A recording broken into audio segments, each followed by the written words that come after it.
एक समान चुंबकीय क्षेत्र में स्थित धारावाही चालक पर लगने वाला बल। जब किसी चुंबकीय क्षेत्र में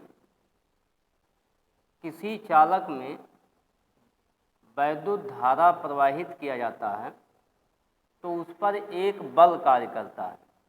जैसे एक समान चुंबकीय क्षेत्र भी, अब इसमें किसी चालक को किसी एंगल पर रख देते हैं, जैसे ये चालक है मान लेते हैं, और ये चुंबकीय क्षेत्र की दिशा से थीटा कोण पर स्थित है। अब इसमें बहने वाली धारा I है, चालक में बहने वाली धारा I है। चालक की लंबाई कैपिटल L है, दिखाए, चालक की लंबाई कैपिटल L है। तो इस चालक पर लगने वाला जो बल है वो मुख्य रूप से निम्न बातों पर निर्भर करता है। तो सबसे पहले यहाँ लिखेंगे, माना एक चालक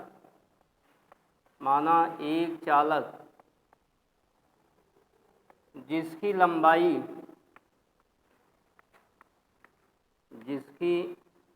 लंबाई कैपिटल L, चालक में बहने वाली धारा, चालक में बहने वाली धारा I है। चालक चुंबकीय क्षेत्र से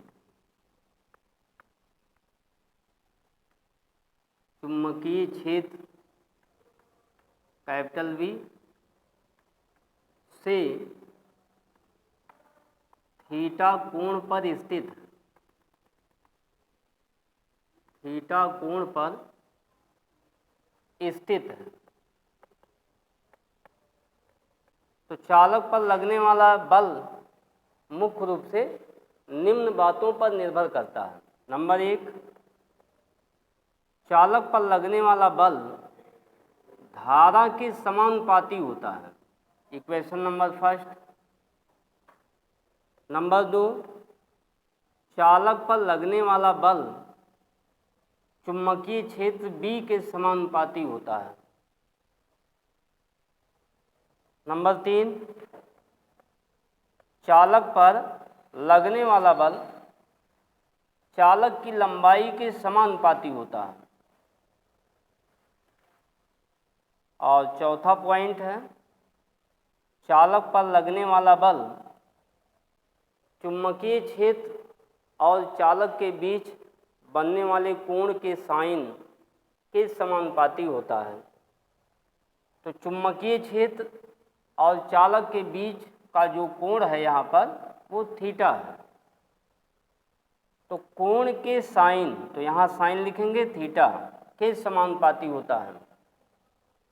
अगर इन चारों समीकरण को एक साथ लिखें तो यहाँ लिख सकते हैं F समानुपाती I/B/L साइन थीटा। समानुपाती का चिन्ह हटाएंगे तो यहाँ पर एक कांस्टेंट आएगा, वो कांस्टेंट के I/B/L साइन थीटा। ये हो गया। के एक नियतांक है जिसका मान प्रयोगों के आधार पर 1 आया है। तो यहाँ पर लिखेंगे कि एक नियतांक है जिसका मान 1 होता है, प्रयोगों के आधार पर इसका मान 1 होता है।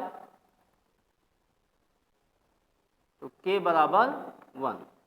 तो F इक्वल टू क्या लिखेंगे, I/B/L sine theta, I/B/L sine theta होगा। अब चालक पर लगने वाला जो बल है वो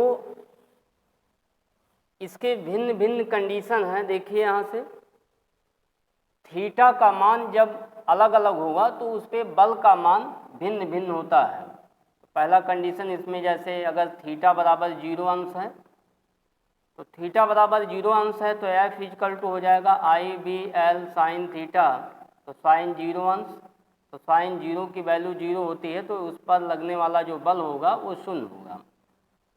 अर्थात जब चालक चुंबकीय क्षेत्र के समांतर स्थित होगा तब उस पर कोई भी बल कार्य नहीं करेगा, तो उस पर लगने वाला बल जो है शून्य होगा। तो जैसे ये है, मान लेते हैं चुंबकीय क्षेत्र B है और ये चालक चुंबकीय क्षेत्र के अगर समांतर स्थित है तो इस पर कोई भी बल कार्य नहीं करेगा, तो F equal to 0। Second condition theta बराबर 90, अगर हम चालक को 90 अंश पे घुमा देते हैं तो दूसरा कंडीशन यहाँ देखिए, तो ये हो जाएगा यहाँ से ये चुंबकीय क्षेत्र B, अगर हम चालक को चुंबकीय क्षेत्र की दिशा से लंबवत रखते हैं या 90 अंश चुंबकीय क्षेत्र B से थीटा कोण पर स्थित है, तो यहाँ पर लगने वाला जो बल होगा F equal to I B L sine 90, और साइन 90 की वैल्यू 1 होती है, F equal to I B L, तो मैक्सिमम बल होता है।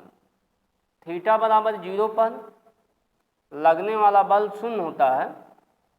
थीटा का मान जैसे जैसे हम बढ़ाते हैं, यानी कोण का मान जैसे जैसे हम बढ़ाएंगे चालक पर लगने वाला बल बढ़ता है।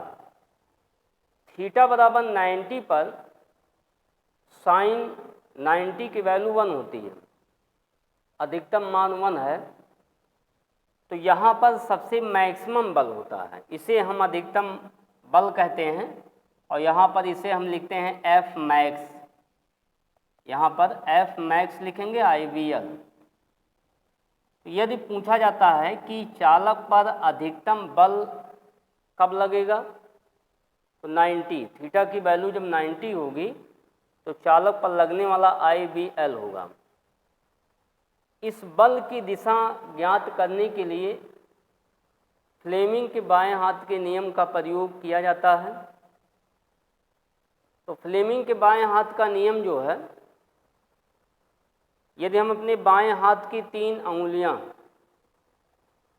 अंगूठा, तर्जनी, माध्यमा को इस प्रकार फैलाएं कि वो तीनों परस्पर लंबवत हों, जैसे इस फिगर में इस तरह से दिखाया जा रहा है, तो तर्जनी चुंबकीय क्षेत्र की दिशा में स्थित होगी, माध्यमा धारा की दिशा में होगा, तो जैसे ये धारा आई है, ऊपर बहने वाली धारा आई, चुंबकीय क्षेत्र B, तो चालक पर लगने वाला बल ब्लैकबोर्ड के तल के लंबवत अंदर की तरफ होगा।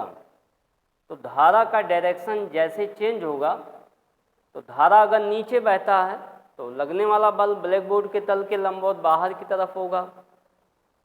तो फ्लेमिंग के बाएं हाथ के नियम के अनुसार इस बल का मान ज्ञात किया जाता है। क्योंकि बल एक सदिश राशि है, तो बल सदिश है तो इसमें दिशा भी होती है, तो इस दिशा का मान हम फ्लेमिंग के बाएं हाथ के नियम से ज्ञात कर लेते हैं।